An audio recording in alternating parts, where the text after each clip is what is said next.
વિદ્યાર્થી મિત્રો, ધોરણ 10 આપણે ત્રીજા પ્રકરણ એટલે કે ધાતુ અને અધાતુ સાથે મળ્યા છે. પાઠની અંદર એમ કે પૂછાતા મહત્વના પ્રશ્નો જ બહુ જ છે. જોઈશું આપણે કે કયા પ્રશ્નો બહુ જ મહત્વના છે.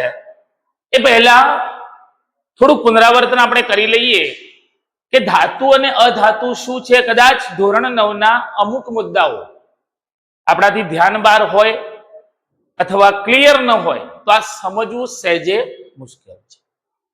થોડીક વારની અંદર આપણે ધોરણ 9 ના અમુક બેઝિક ટોપિક જે આપણને 10મામાં કામ લાગે છે એના વિશે ચર્ચા કરીએ.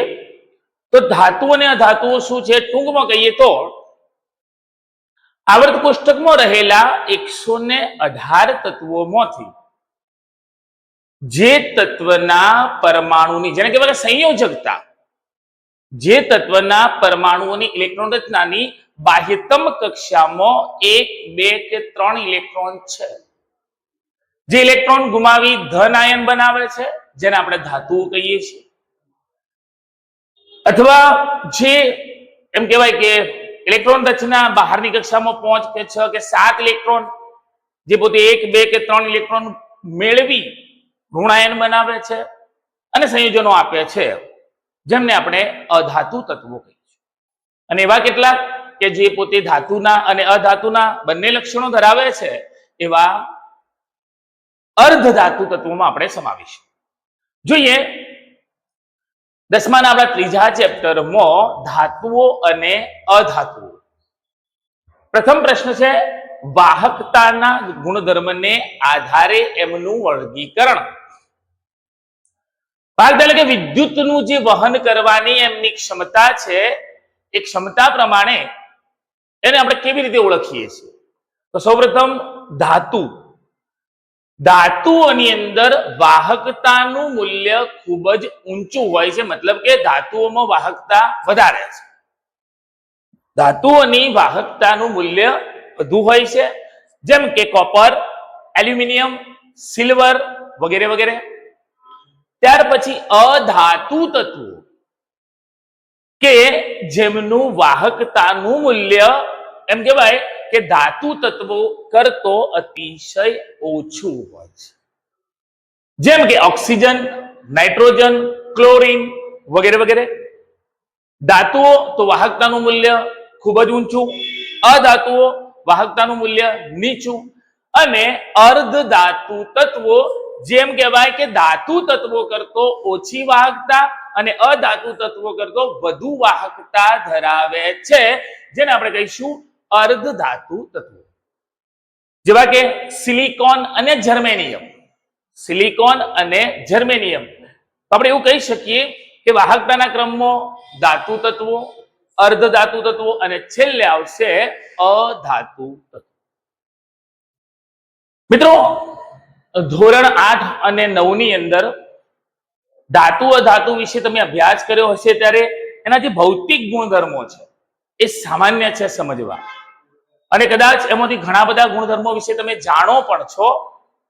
ભૌતિક એટલે કે બાહ્ય રીતે આપણે અનુભવી શકીએ એવા ગુણધર્મો ધાતુ તત્વના અને અધાતુ તત્વના. જેમ કે ધાતુના સામાન્ય ગુણધર્મો, પ્રથમ જો એ શુદ્ધ અવસ્થામાં છે, ધાતુઓ અથવા શુદ્ધ અવસ્થામાં હોય ત્યારે એ ચળકાટ વાળી સપાટી ધરાવે છે. ધાતુઓ શુદ્ધ અવસ્થામાં હોય ત્યારે ચળકાટ વાળી સપાટી ધરાવે છે. ઓરડાના તાપમાને સામાન્યતઃ એ ધાતુઓ ઘન છે અને સખત છે.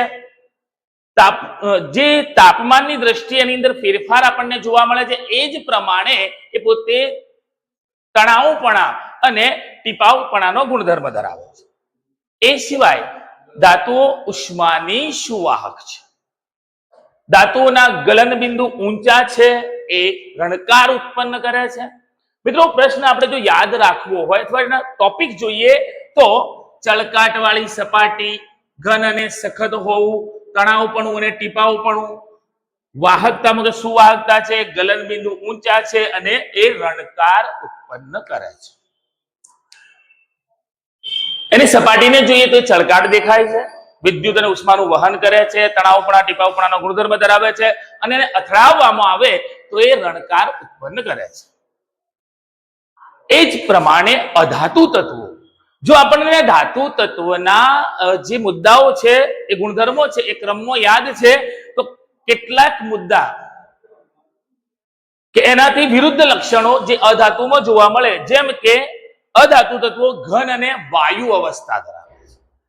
એ સિવાય એ પોતે વિદ્યુતના અવાહક છે, તણાવપણા કે ટીપાવપણાનો ગુણધર્મ ધરાવતા નથી, ગલન બિંદુ અને ઉત્કલન બિંદુ નીચા ધાતુના પ્રમાણો, અધાતુ તત્વોના ગલન બિંદુ ઉત્કલન બિંદુ નીચા હોય છે પણ એ ધાતુના પ્રમાણમાં. ત્યાર પછી અધાતુને અથડાવવામાં આવે તો એ રણકાર ઉત્પન્ન કરતા નથી. મતલબ કે અધાતુને અથડાવવાથી આપણે એ મુદ્દાઓ કે કેટલા મુદ્દાઓ યાદ રાખી શકીએ તો કે ભાઈ એની જે અવસ્થા છે એ તણાવપણાનો ગુણધર્મ, ગલન બિંદુનો ગુણધર્મ, રણકારનો ગુણધર્મ, આ ગુણધર્મોને યાદ રાખીએ તો આપણે સીધો ધાતુ અને અધાતુનો તફાવત પણ લખી શકીએ. પ્રશ્નમાં આગળ વધીએ. આપણે વાહકતાની દ્રષ્ટિએ ધાતુ, અર્ધધાતુ અને અધાતુ નું વર્ગીકરણ કર્યું, એના ભૌતિક ગુણધર્મો જોયા, એ બંને ગુણધર્મોને સરખાવીએ તો એનો તફાવત બની જાય. 4 પ્રશ્નો જોયા બાદ આગળ જોઈએ તો શું, હા મહત્વનો પ્રશ્ન છે કે શું આ જે ગુણધર્મો કયા એ તમામે ધાતુને લાગુ પડે, અથવા અધાતુના ગુણધર્મો એ તમામે તમામ અધાતુને લાગુ પડે? મહદઅંશે કહેવાય કે હા, પણ એમાં કેટલાક અપવાદ છે. અપવાદ એટલે કે ધાતુના જે ગુણધર્મો છે એ ગુણધર્મથી વિરુદ્ધ ગુણધર્મ ધરાવે તો એને અપવાદ કહીશું. અધાતુના ગુણધર્મ છે એનાથી વિરુદ્ધ ગુણધર્મ ધરાવે તો એનો અપવાદ કહીશું. જોઈએ કેવા, જેમ કે ધાતુ સામાન્ય ઓરડાના તાપમાને ઘન અવસ્થામાં હોય છે એવું આપણે કહ્યું, પણ એમાં અપવાદ છે પારો. ધાતુ તત્વમાં રહેલો પારો એ પ્રવાહી સ્વરૂપે છે. એ સિવાય ગલન બિંદુ, એમ કહ્યું કે ધાતુઓના ગલન બિંદુ બહુ જ ઊંચા હોય છે, પણ બે ધાતુઓ એમ કે ગેલિયમ અને સીઝિયમ એ બહુ સામાન્ય તાપમાને પીગળી જાય છે, માટે એમ કહેવાય કે એના ગલન બિંદુ નીચા છે, એ સખત છે.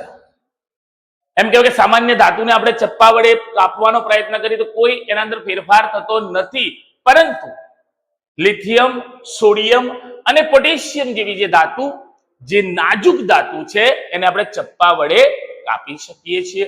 આ એક અપવાદ છે. જો ધાતુ તત્વના ગુણધર્મોમાં ફેરફાર હોવાથી એના અપવાદ વાળી આપણને ધાતુ તત્વો મળે, તો અધાતુના ગુણધર્મોમાં જો ફેરફાર હોય તો અપવાદ વાળી આપણે અધાતુ તત્વો પણ મળે. કેવા?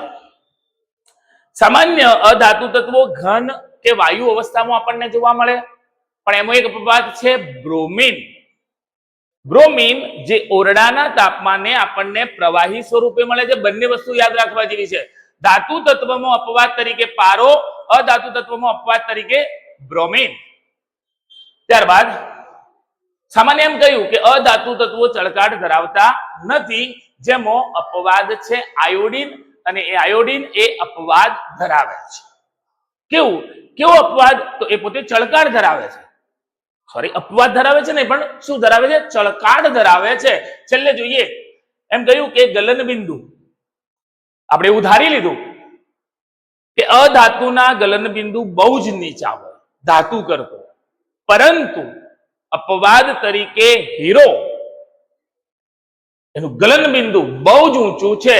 અને છેલ્લે વિદ્યુત વાહકતાની જો વાત હોય, સામાન્યતઃ અધાતુ તત્વોમાંથી વિદ્યુતનું વહન થતું નથી, પરંતુ એનું અપર રૂપ જેને કહેવાય ગ્રેફાઇટ, કાર્બન નું બહુરૂપ છે ગ્રેફાઇટ, જે પોતે અધાતુ છે, એમાંથી વિદ્યુતનું વહન થાય છે. છેલ્લે મહત્વનો એક પ્રશ્ન છે એસિડિક ઓક્સાઇડ અને બેઝિક ઓક્સાઇડ. એને આપણે મૂળ સ્વરૂપે સમજીએ.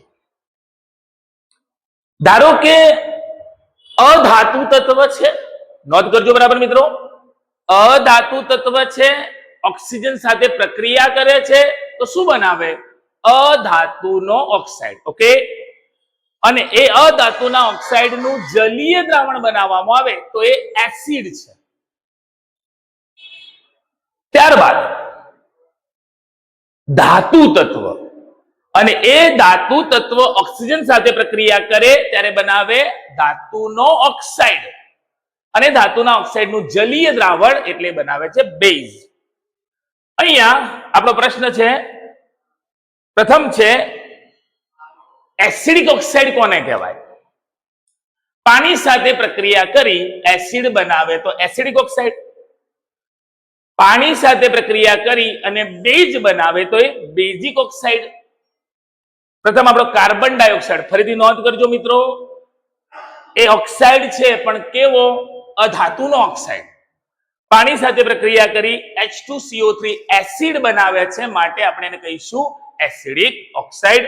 એ પ્રમાણે Na2O સોડિયમ ઓક્સાઇડ એ પોતે ધાતુનો ઓક્સાઇડ છે, અને એ પાણી સાથે પ્રક્રિયા કરે તો બનાવે છે NaOH સોડિયમ હાઇડ્રોક્સાઇડ, એટલે કે બેઝ છે. મતલબ એવો ઓક્સાઇડ જે પાણી સાથે પ્રક્રિયા કરી એસિડ બનાવે, એસિડિક ઓક્સાઇડ. એવો ઓક્સાઇડ કે જે પાણી સાથે પ્રક્રિયા કરી બેઝ બનાવે તો એને આપણે કહીશું બેઝિક ઓક્સાઇડ. મૂળ આપણે કયા પ્રશ્નો ભણ્યા? તો સૌપ્રથમ ધાતુ અધાતુના વાહકતાના ગુણધર્મને આધારે એના એમ કહેવાય કે વર્ગીકરણની વાત થઈ. ત્યાર પછી ધાતુના ભૌતિક ગુણધર્મો, અધાતુના ભૌતિક ગુણધર્મો, ધાતુના જે ગુણધર્મો છે એના સિવાય અપવાદમાં રહેલી ધાતુઓ, અધાતુના ગુણધર્મમાં અપવાદમાં રહેલી અધાતુઓ, અને છેલ્લે ધાતુનો ઓક્સાઇડ અથવા એસિડિક ઓક્સાઇડ, બેઝિક ઓક્સાઇડની આપણે સમજૂતી મેળવી. મિત્રો, ધાતુ તત્વ અથવા ધાતુ અને અધાતુના પ્રથમ ભાગની અંદર આપણે અહીં સુધી જોયું છે. એકવાર ફરીથી ચેનલ પર હાજર મિત્રોને આગ્રહ કરીશ કે આજે જ આપણી આ MGR ચેનલને તમે સબસ્ક્રાઇબ કરો, લાઈક કરો અને વધુમાં વધુ મિત્રો સુધી શેર કરો. નેક્સ્ટ ભાગ સાથે આપણે ઝડપથી ફરી મળીશું.